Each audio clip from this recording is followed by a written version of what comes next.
the next thing, they set themselves to mix up peer-to-peer communication, computer vision, and pirates. So I'll say no more. That's the last project. I'll head over to Mateys, the Mateys engineers, to explain themselves.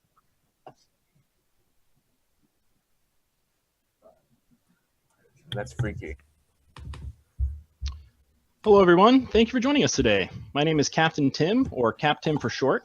Along with Hannah, Ragid, and Tyler, we are the Bodacious organization. For our project, we wanted to create a game that you play with a friend online while simultaneously bossing them around and watching them flail on camera. So that's exactly what we built with our game Mateys. Our game is inspired by Space Team, a multiplayer Simon Says game, but we wanted a way to play with people all across the 7 seas. Mateys is a pirate-themed game in which you avoid capsizing by reading and communicating given commands to your matey and performing them by hitting the widgets on your webcam feed with your hands. But before you set sail, you have to join a crew.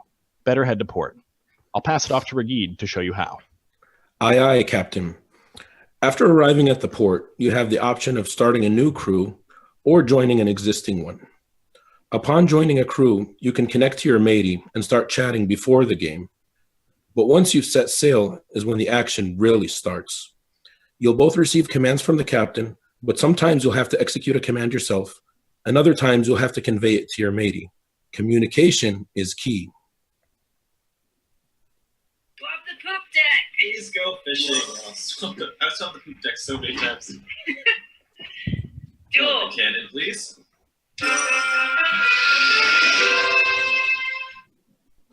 But be careful, the sea is a fickle beast, and staying afloat becomes much more difficult. Miss too many commands and you'll be sent to Davy Jones's locker. Ollie wants a cracker. Back Cody. Fly the Jolly Roger. Block the plank. Oh, man. So that's our game, and I'll let Tyler talk about how we built it. Thanks, Ragid.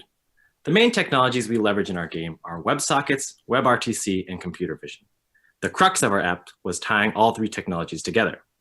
To establish web real-time communication, or WebRTC, between our players, we decided to use a free open source library called EasyRTC to implement the needed functionality on both client and server. By using EasyRTC and Socket.io rooms to segment communication, as well as Redux to manage local state, our server is able to handle multiple simultaneous games. We also knew we wanted to use our hands to hit the widgets, so we needed our camera to be able to see us and recognize movement. We utilized an existing form of digital image processing that we translated from jQuery and adapted into React. Now I'll let Hannah explain our implementation of computer vision with a simple example. Thank you, Tyler. Imagine that there is a video with 2 by 2 pixels. We capture frames of that video and extract RGB values for each pixel. We then calculate the difference in RGB values from frame to frame. In this example, the first frame is 2 by 2 blue pixels, and the next frame has 3 blue pixels and 1 orange pixel. If the difference in average color is greater than our predetermined threshold, we register that as movement. This is visualized by drawing each pixel that registered movement as white onto a black HTML canvas element. Extrapolated to our actual video feeds, it looks something like this.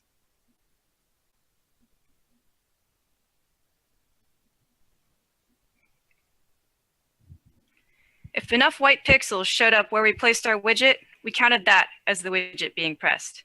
And now I'll send it back to Tim to wrap this up. Thanks, Hannah. Well, we hope you enjoyed our presentation, and thank you so much for tuning in. If you're interested in what we built, please check out our code on GitHub or play it yourself at the link provided. Don't be a landlubber. Join a crew and set sail with your mateys, you scallywags.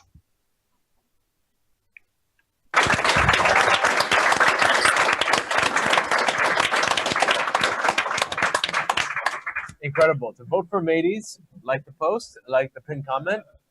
Great. That was really, I mean, presentation was great, but it seems like really, I love the idea of Space Team.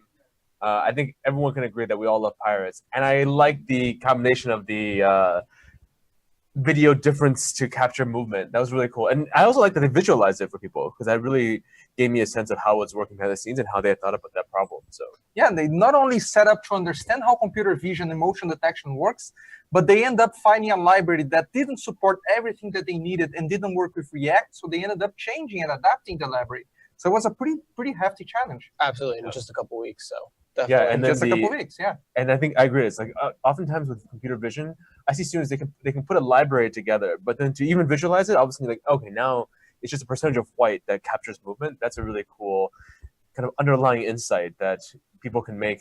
You know, if they just go to the underlying tool instead of using the library. So Yeah. Right. I like it a lot.